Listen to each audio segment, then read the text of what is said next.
Hey y'all, it's Alicia and Stacy from Trashy Divorces. It's a good podcast about bad relationships. And we're here chilling with our friend Scott and my cousin on Good Company. We're so excited to be here. Good Company!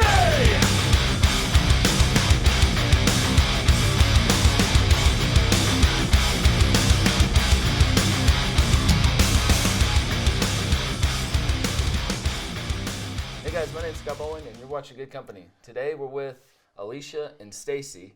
They got a new podcast called Trashy Divorces. Alicia is actually my cousin, so thank you for being on the show. Thanks for inviting us. We're so excited to be here. I like our bro hand. Right? What's up? It's Yeah. family. Right. Not going to tell you about all the four decades of stories before that. We're super excited to be invited. Yeah, that'll be Thanks for so another much. episode. Yes, thank you. The behind the scenes. I've heard some of these stories, so. Probably a bunch of times. The same stories. I love Trashy Divorces, and this is actually your second podcast, and you guys invited me to your other podcast. We don't have to talk about that much, but that was, can't remember the name. Talk Straight. Talk Straight. Be Tipsy, Talk Straight. It was our starter podcast. Starter. It was. We launched a pod that had a 2018. Yeah. Which was fine, and we professionally drank. You came over, we had a lot It of was cocktails. going to be about cocktail culture and friendships, and That sounds awesome. we were just drunk a lot. And, Which went fantastic, and Stacy got an idea last fall. Because Last August. Trashy Divorces has been around like almost for a year. And you got this crazy idea, and we're both professional writers, so we put together every week. Yeah, it's we like- launched in January. so the true crime podcast field is massive. Oh, yeah. And we realized, divorces are like true crime adjacent. Like, it's got people being has terrible to each other. everything. Sometimes there are actual crimes happening. Like, I mean, it's got everything. It's like, it's human drama, and they're often hilarious, partly because usually no one dies. So it just seemed like the ideal format to go with a podcast. Sometimes the body count gets high. Sometimes. Henry VIII, when we did him, his body count was a It little was higher high. than usual. But I mean, everybody knows someone who has been divorced. And there's so many common themes, and we get to talk about great figures from history and music and writing and even current figures Yeah, who reality TV do is horrible things. a deep vein of awful behavior. It's great. When you guys were first decided to do a podcast, whose idea was that? Did you listen to a lot of podcasts? I do. I did then when I had the time to do it, yes. But I was on my porch one night and I'm like, ha ha ha. If I was ever going to do a podcast, I'd call it Be Tipsy, Talk Straight, because that would be the motto, and it turned into a thing. So we ran that for... Well, we know a bunch of clearly you also know a bunch of Yeah. creatives. So it was like, well, okay, well, let's mock up a logo. Like, let's call our friend and let's see what that would look like. And, Alicia paints, so she had some ideas. Yeah. So it's been a way to kind of incorporate our whole community into like, we have this cool idea. Like, come, let's pay you to make whatever, and we'll go with it. Well, when we started there, and it really was a starter podcast. Yeah. We learned how to record and edit. I was going to ask that. Do you do editing together? She's I'm taking it typically over, edit girl. yeah. Which is funny because when you started Poor Talk Straight, Yeah. we would get so drunk that she'd like, I can't even edit. What's happening Like, here? yeah, because I was drunk when recording too, so like it's Sure. not like I had some clear understanding Yeah, of right. where the conversation went. So I got a funny. little tired of her yip-yapping about it. I'm like, fine, I'll edit it. And it turns out, like, I love the editing you? I love it. I love it. I love it. I Oh, love you it. lucked out then. Yeah, Like, for oh. sure. Well, Stacy's sure. the tech end. She handles the website and all the loading and the... Like, we Copywriting, split social keywords. media. Like, there's a lot. There is, and so To it. have you ever thought about adding another person to the team? We talk about it. It's really a cost issue for us at the time, or at this point. We would love for this to be our full-time career, and if that ever happens, then we will grow a team around it. But as it is for now, Trashy Divorces is us. We do have a fantastic researcher. We do. Who does some occasional research when we get too busy. Because we're not only running our Sunday episodes, but we have a really active Patreon channel with all kinds of different lines of bonus content that for a few more dollars a month, you can That's good. get and the deeper trash candy. That's good, but it sounds so busy having all those Patreons. I mean, is that pressure, like trying to get content out constantly? Yes. Yes. We learned how to use Airtable, which is like just an online tool for like scheduling and calendaring and working out, you know. I mean, you can do all kinds of things with it, but we basically just needed an interactive calendar that we could always know at a glance, like what I need to write for this week, what you need to write for this week, what is coming. That has helped. Imposing organization. I mean, I'm writing stories this week I'll be telling 4 weeks from now because we're that. Yeah. But it's a spreadsheet and people dig it and we dig it too. And one of the fun things is really being responsive to what's coming in. Hey, we love it when y'all do this. Okay, great. What's working? What's not working? How do we make our listener and the stories the focus? And that's always been kind of our goal. The goal of our podcast isn't about us. We're just the vehicle for, I think, the story and the listener. It's about us in the sense that these tend to be stories that either move us or amuse us, but like for this week that we just recorded and put out, I did the divorce of Bobby Flay and, celebrity chef. And then a Law and Order SVU actress named Stephanie March, who was like ADA Cabot or something. You know her if you see her, right? And they went to town. Like she set out to destroy him. And so he finally like capitulated with more money for her than I think he wanted. And it's just like it was appallingly bad behavior that completely worked. And I find it delightful. Yeah. Like I don't think people should behave that way, but it's hilarious to me. But in all of these stories, so this week I did John and Kate Gosselin. There you go. And I introduced my common trope of the dude. Like John Gosselin's not a bad guy, he's just a dude. And you should never expect dude to change. Dude's just gonna dude. So there's always sort of a narrative through line. Yeah. Sometimes they're really terribly sad, and sometimes they're kind of funny. And so it'd be funny if one of these celebrities were Googling themselves and they find their name and they see Trashy Divorces. We would like to shout out Kathy Griffin right now because for sure, that episode cover was her. amazing. We love her, and Yeah. I don't know if she ever comes across us, we would be delighted to. Yeah, isn't that Hello cool? on Twitter or something. The fun part kind of are the communications we get after, because as we tell stories, like we handle our research. And How long does it take you to research? I didn't mean to interrupt you. Because you get really in depth. Yeah, We it get used into to. It used to be like tens of getting hours better. a week. Oh, wow. We've streamlined considerably, but it's still there's a good 2 days a week that we're just engrossed in research and writing, and then we move to recording, Production. and editing. Yeah. Wow, that's But we amazing. always try to find the story. So when we started, this is not really Stacy's jam.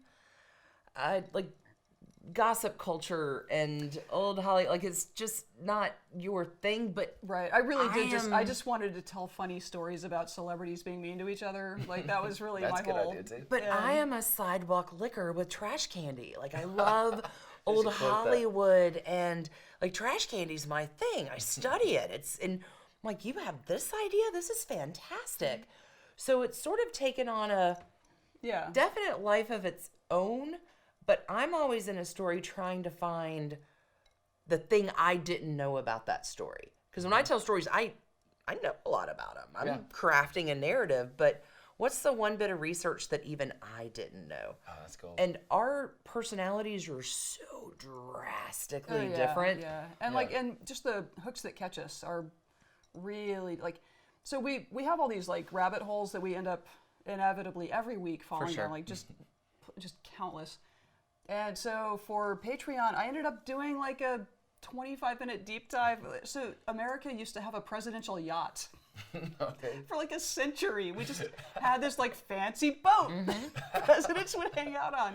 And we don't have it anymore, and I hadn't heard of it. And, just weird stuff that Yeah. we discover in these stories that, end up being really resonant to a lot of people for whatever reason. Well, and Patreon gives for the us same reason they're resonant to us, I guess. Patreon gives us an opportunity. Like Sunday is our fine dining, everything's buttoned up, but Patreon we get a little loose. So taking things that may not be husband and wife divorce. I did an episode not long ago with the trashy divorce of Stephen Page and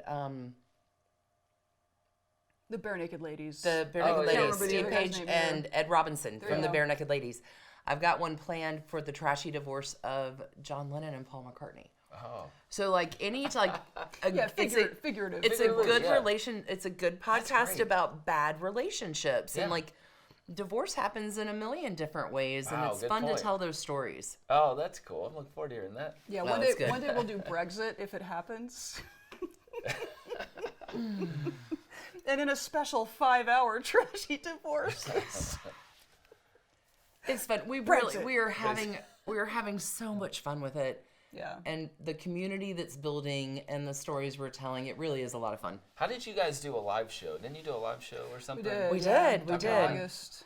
So, and your industrious cousin who was showing up with lesson plans for all the cousins at a Sunday dinner had August off from my gig. And I'm like, let's see if we can do this. So we ended up booking a live show. Vinkman's is a great venue in Wow. Atlanta. It really is a great venue. And our buddy Erica Kelly from Southern Fried True Crime came and we did a whole live roundup and it was, and we sold out a room. That was How many pretty people are you crazy. thinking?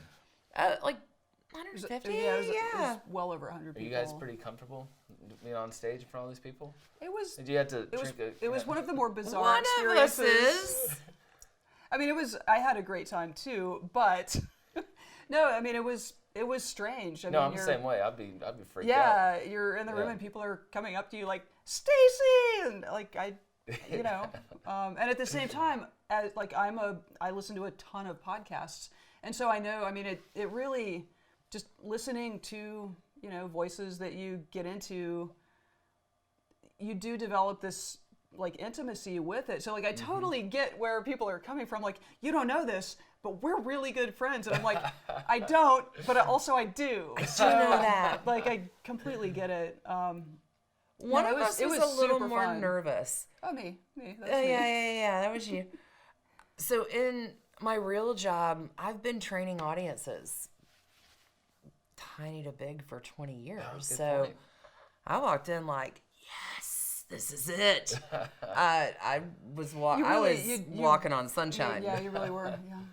It was a lot of fun. And that's good to meet your fans too, and it kind of grows. People can kind of match the voice to the face, and Oh, people were so up. Like, it was first live show, right? It was- like it was every sold band out. goes It was through humbling. It was Yeah. a humbling experience. do you guys do a full episode of Trashy Divorces in front of them? Like, how's that work? We did. Yeah. Erica You have notes did in front of you? a story. Oh, I did yeah. a story. Stacy did a story. Yeah. Yeah. Oh, that's neat. Did you have get fans ask questions and stuff? We had a little Q&A. One story went over a little bit, so we had to cut the Q&A short, but we were Q&Aing with the, I mean, that's what I do. Yeah. So there was a whole bit about the football teams we root for. There's always audience participants. It's a lot of fun. Are you gonna do more of them? Yes, I think. Yeah, I think in 2020 we're gonna prioritize Planning that. I would love to see Planning that. a little It's tour. a lot of work. This is also where it might be nice to have someone else come in and manage that angle of things. So Oh, absolutely. because it is a lot of work to prep for, and because you have to get all the merch printed. You have to just all of the things you It's need a to ton of button work. up. You gotta Yeah, promote. before it. So Most right. people have promoters. You so not a. Which that's one thing that's great about Vinkman's is they're excellent at promoting shows at their venue. So Oh, that's good. Yeah, so that worked well. No, it was a great. If we were gonna fail big, it was a great Yeah. audience to fail in front of, and You didn't though. but we didn't. No, it we was didn't. fantastic. Yeah, it was amazing. It was a lot of fun. No, and her mom came, and brother and Oh, that's sister-in-law. good. Like, Oh, yeah. yeah. I had Oh, I you got should've- friends of You mine. should have seen Mom.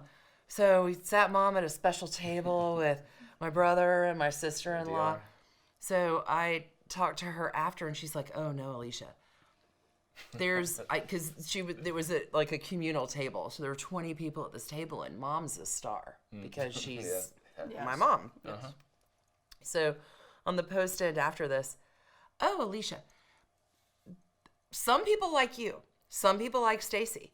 There's a drinking game. Whenever Stacy tries to cut you off and hurry the story up, that as soon as she says whatever that is, everybody drinks. So she was giving us the crowd, like, behind the scenes stuff, which was really fun. Apparently I say in any case or something like that a lot in the podcast. Moving on. Moving on. Have you guys had no idea? It's a drinking game. Who knew? That's No, awesome. well, I knew stuff had changed. I was outside it sounds so crazy to say, I was outside the green room, and people were coming in for the show, and the doors opened hours before the show because it's a venue where you can eat and drink and have a good time. And 2 nice ladies came down and said, "Hey, where's the front door?" I'm like, "Oh, right down there this lady drops all of her shit. She just drops it in the parking lot." She's like, "Oh God, you're her." Oh, And I'm wow. like, "Hey, I'm Alicia." And she couldn't talk. I'm like, "Do you need a hug?" Okay, great. So it's cool, like, because It was humbling. It was it was weird really and humbling. Did you and ever think that, like, starting a podcast, like, something like this No. would happen? It's No. crazy. It's a lot of fun. It's a lot of fun, and we have magnificent listeners Yeah, we Right. do. who go on adventures that connect to a story we've told, or go to a place that is mentioned in a story we've told, or have a little bit of dish about something we've talked about. And these are the emails that we get after the podcast that we'll never talk about because Right. we're like, "Ooh, that's some good dirt," but we know you got to keep that undercover. Yeah. It shows a lot that you connect to your fans so much with the Patreon page. You know, you're consistent, because if you weren't, people would get disappointed and maybe not come see you. So it shows a lot that they're so supportive, you know. Oh, that you guys are on Patreon it. is so much fun. We're really, where Sunday is very buttoned up and the breaths are cut and pauses are like, we take a lot of care and concern. Patreon's sort of Pet sounds. Pet sounds. wild, Beach Boys. Wild West. We have 2 cats. We have the Yorkie, Oh, okay. and I so was there thinking is Beach Boys. That's not quite. Yeah, No, I was actual with you. pet sounds. But inevitably, when we sit down to record, the cats start wrestling and screaming at each other, and the dog starts barking, and like. For the Sunday episodes, that's like no. Never. But for Patreon, we'll leave more of that in. It's a little bit more informal. Oh, it's Alicia a little actually like edited an episode recently. Oh, for there was Patreon one day where- that we had 17 interruptions, and I ended up just taking them all out and putting like an Easter egg at the end. Yeah.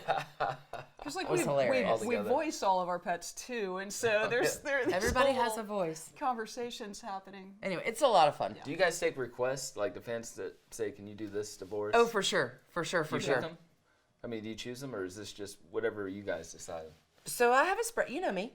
I have Oh, a lesson spreadsheet, plan. yeah. I got a spreadsheet and have had that spreadsheet going. I don't know Since for a we long started, time. yeah. But a lot of listener divorces that they suggest are already on my spreadsheet.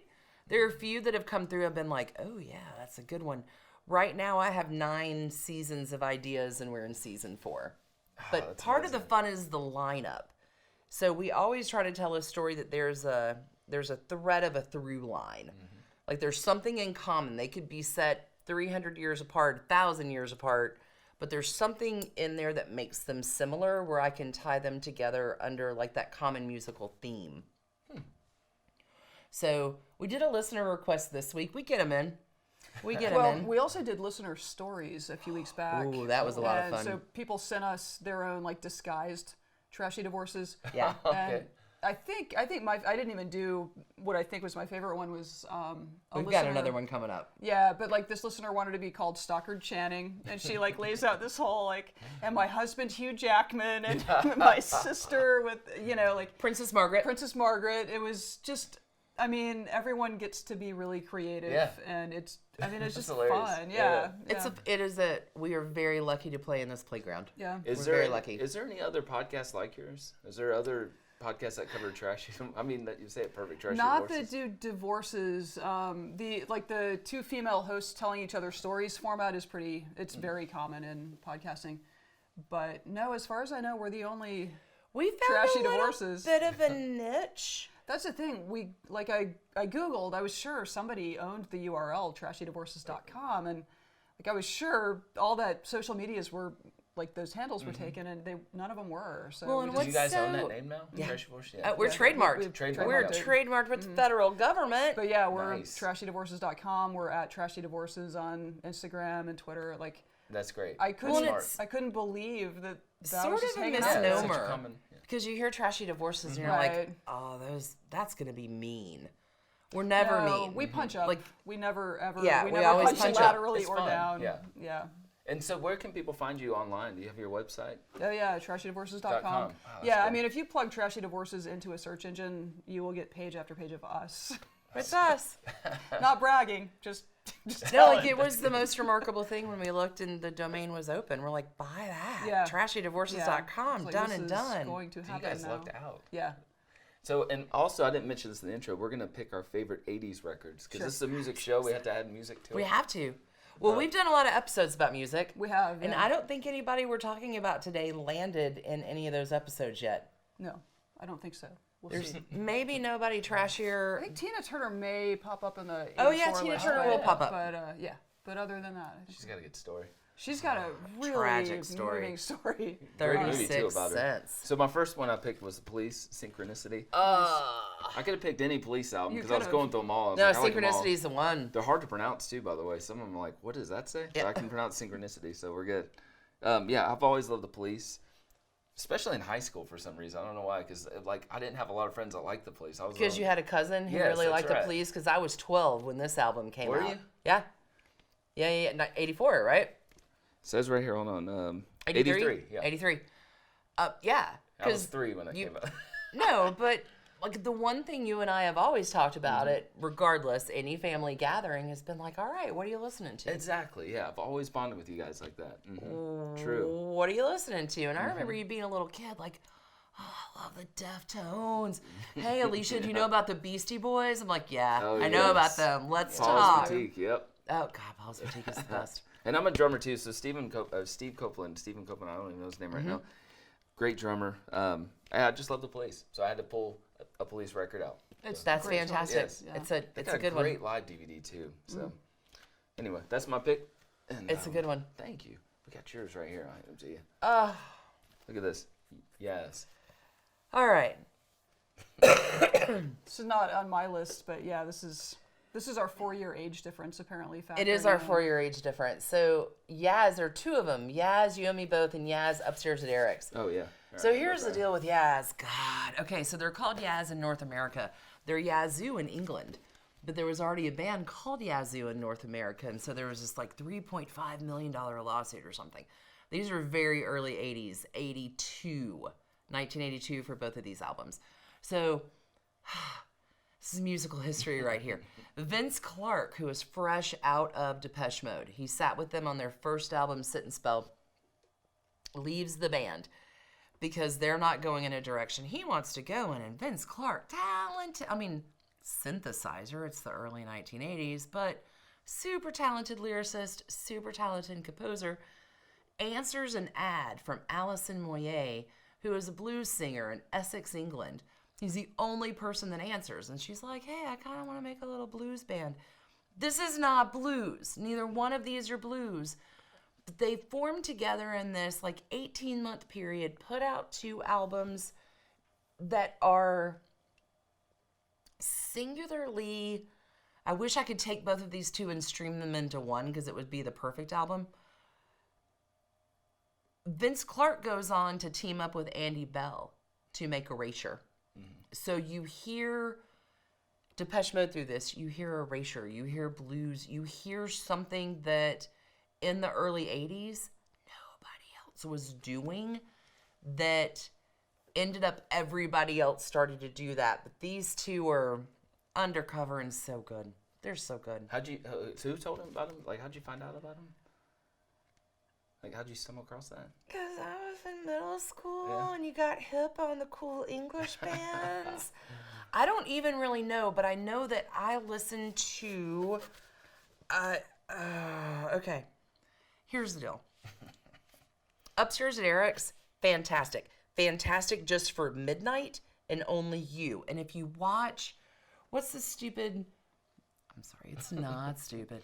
What's the. Once Upon a Time? The Disney? ABC or whatever. Yeah. Yeah. Okay. They pulled out that Only went on You way from too Yaz. long, but sure. Okay. They pulled out Only You from Yaz, and it's one of their recurring songs. Only You. It's so good. But Midnight makes this album entirely worth it. Otherwise, You and Me Both is me at 12. Cleaning my room. When my mama's like, you have to clean your room. I'm like, okay. just going to be depressed and put on You and Me Both and go clean my room. It's wild love how it. music is like that. It's like the soundtrack to your life. Everybody says that. No, you Instantly brings it attach back. memories to it. Yeah. No, I listened to You and Me Both today, and I can see my purple Casio tape player with the rounded edges. Everybody's too young in this room to remember those, but I had it.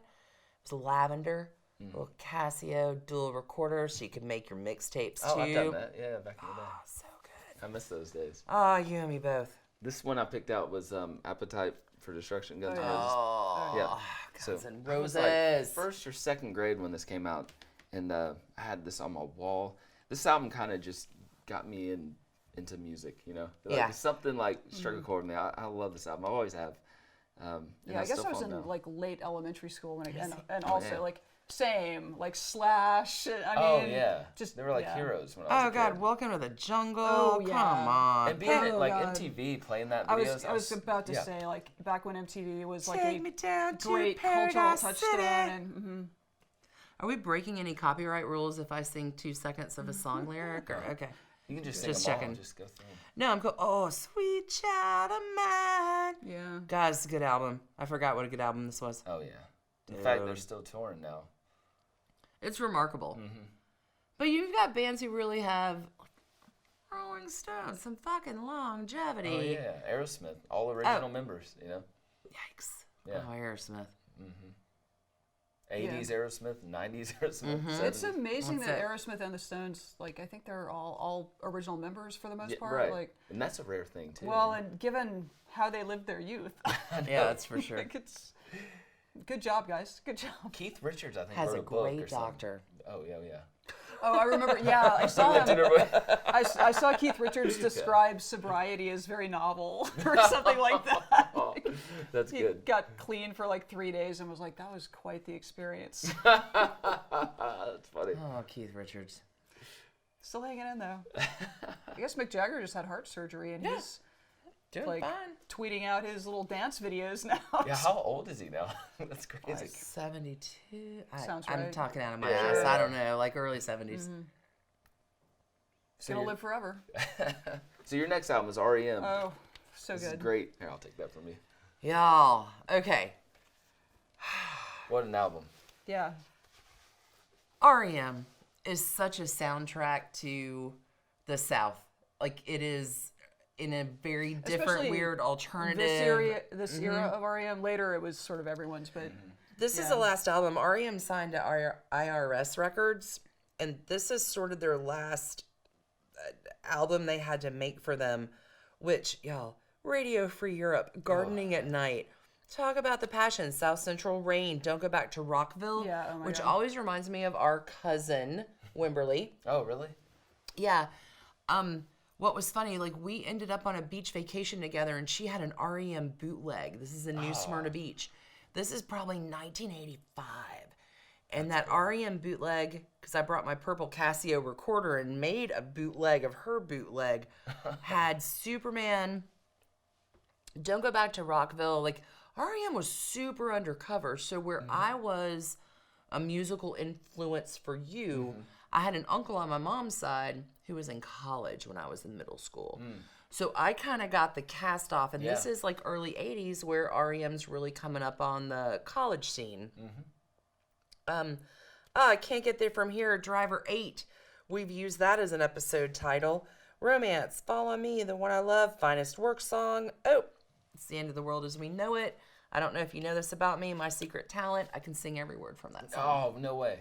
My friend Denise and I sat down. We were about 15 when the song came out. And for an entire, like literally on the purple Casio, for an entire weekend, that song was on cassette tape. And we rewound it and we wrote every lyric to the song until we had it. And then we memorized it. this seems like how That's you would have great. spent your teenage years. That's great. It starts with an earthquake, birds and snakes and airplanes. Lenny Bruce is not afraid. Sure. I have a hurricane. Listen to yourself churn. Like, this is my secret talent that I don't. Like, welcome. All y'all know about it now. Yeah. But No, there are at least 2 podcasts I do every lyric to that song. like all they do is cover all of the events from Billy Joel's "We Didn't Start the Fire," which is there's a similar that's cool. podcast theme for to- everything. Oh, yeah, that's yeah. cool. So that's it's a cool concept. Anyway, I went to UGA. Like, if you ever need a really good, this is just good background music, and nobody can understand what Michael Stipe's singing fucking anyway. So it's just as good as, it's great in the background, and you got Mike Mills and Peter, like it. There's nothing wrong with any part of this album. Yeah. It's one of my favorites. I love it. I love it. Here's my last one. Well, what you got? Excess. Oh my God. Boom. So our cousin Wimberly actually had a T-shirt on, like with this with this album cover, and that's kind of how I know about this album. Excess is 84, 85? Oh yeah. Oh no, later than that, 87. Ooh.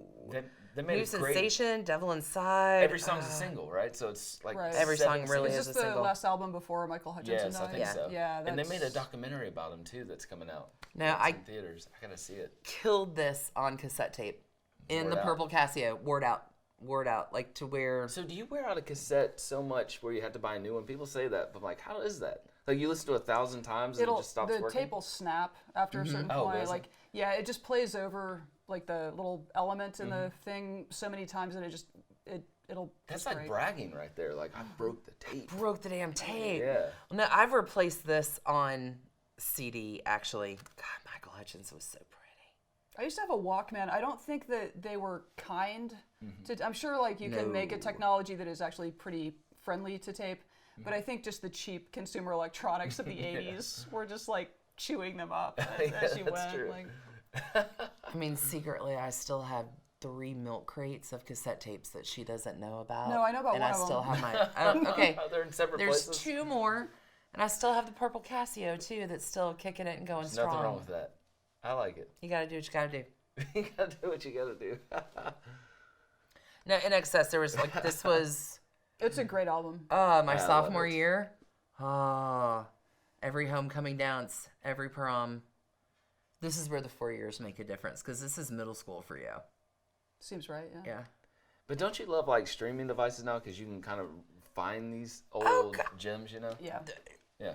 In the YouTube, technology. Oh, you know, yeah. I mean, you don't even have to buy it. It's I know. You can just It's listen. tearing the music industry up, but it's convenient is. though. But like when Rick Ocasek died 2 weeks ago or whatever, like we poured a drink and put on a bunch of old cars. Like Amazing. yeah, so No, I mean, Sad and you and loss. I have had this conversation before. Like, to me, music is the common denominator. Doesn't matter what Oh yeah. country, Exactly. color, Everybody. language, music, and that's Brings people together. what I always open my classes with is 3 bands dead or alive. Let's everybody talk about your favorite stuff because you're gonna find a friend. You're gonna find somebody who's like, "What, Count Basie? Fuck yeah, that's my guy." Because music is it brings everybody together. Great point. And so it's our last one here is we got a couple more from me, but the Indigo Girls. You couldn't decide on one, so I'm we got 2. indecisive as hell. So you said 1980s, like it would have been a totally different thing with 90s, but okay. Back in the day, there used to be this thing called Peach Jam in Atlanta that would come on Sunday night at 9:00. So as I was getting ready for middle school, high school, you set your alarm because the bus comes at 6:05 in the morning. And Indigo Girls at this time are playing at Trackside. They're playing at small venues around Atlanta that I may or may not have snuck in at some point to see them. But I remember them coming on Peach Jam on 96 Rock and hearing them, whereas I grew up with my parents' music, Crosby, Stills, Nash & Young, Joni Mitchell, these people that did amazing lyrics and amazing harmonies. Growing up with them, I remember hearing the Indigo Girls for the first time coming through my little radio and going, whoa, those are songs for me. Like until then, I'd identified more with late 60s, early 70s and what I heard growing up with my parents. But here I heard a sound I hadn't heard before. So they kind of broke in the late 80s. Yeah, so it was your music. You know, first. It was my Crosby, Stills, Yeah. Nash & Young. Like, oh, you're doing the like, I know these harmonies. This is familiar to me, but entirely different. You know, what's funny for me is late middle school, early high school. Like when I was a kid, I had tons of friends who were Catholic. It just occurred to me, like, that's interesting. Like, the Catholic Mafia, but they're the ones who turned me on to the Indigo Girls. Oh, really? Yeah. All my Catholic friends were like, oh, this is great. My church loves this. So Like, we didn't go to church. So it really, thanks, Catholic friends. this is a funnier thing, and I don't know how it happened. So I get in my car with my dad one day, and I'm awkward and 15. And your uncle, my dad's like, oh, yeah. I got a new band I've been listening to. Pops in an Indigo Girls CD. And I've listened to Indigo Girls on Peach Jam for weeks and weeks. And I'm like, no, they're my band. I've snuck in to see them play. What the fuck is my dad doing? Playing Indigo Girls, thinking he's all kinds of hip.